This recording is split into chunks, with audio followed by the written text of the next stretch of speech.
Fixers are those of us who have great intention, but in order to honor someone else, they dishonor their own needs. Fixers are also naturally attracted to people that are struggling, to those people who need to be managed and supported, because this will validate the fixer need to be needed and to be useful. Fixers are also dreamers. They often choose people to interact with or be in relationship with based on an idea or an ideal of who that person may or could become.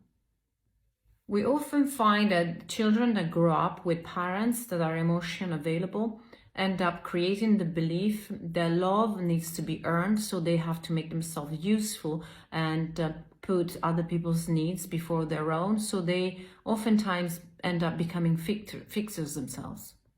For a relationship to be healthy, there has to be a balance between the two parties, and there shouldn't be any one side expecting the other side to do the job that they themselves cannot do. So there has to be an equal sharing, an equal creating of healthy space, facilitating the other person's manifestation, but also making oneself really accountable for their own personal journey.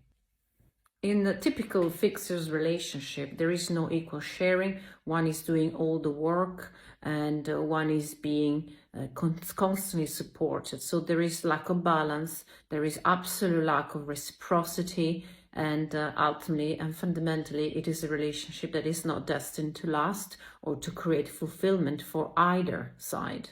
So if you are a fixer and want to end this pattern, this repeated pattern, first of all, ask yourself, as a child, what role did I have with my parents?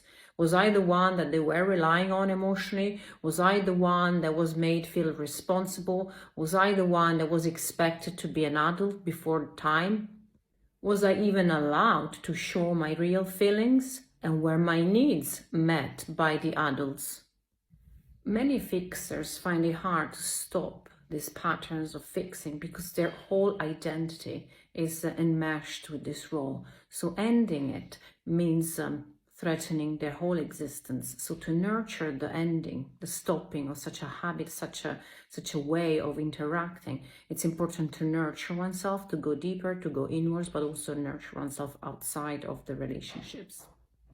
And finally, for a fixer, the art of setting boundaries is the single one most important conscious act they can execute. Setting healthy boundaries with the people around them. I hope this helped.